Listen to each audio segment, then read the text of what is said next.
tenang, suami saya yang ambien parah juga sembuh berobat di sana.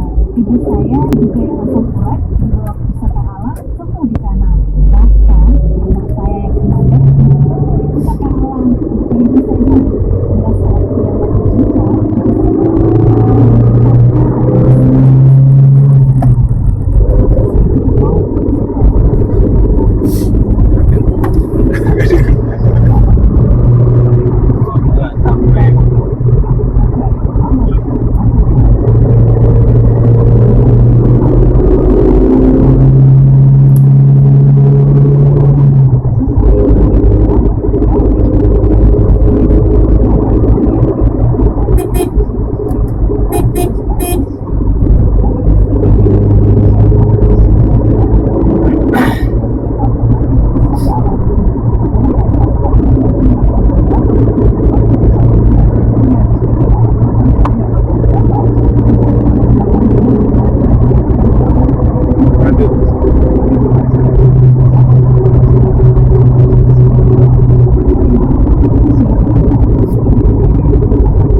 ginjal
dia dulu. Nama dia tu.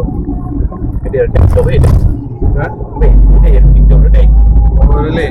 Boleh dia tu. Ah, orang kemarin anak aku. Bihar.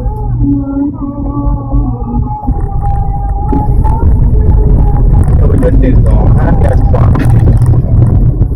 Aku belum makan.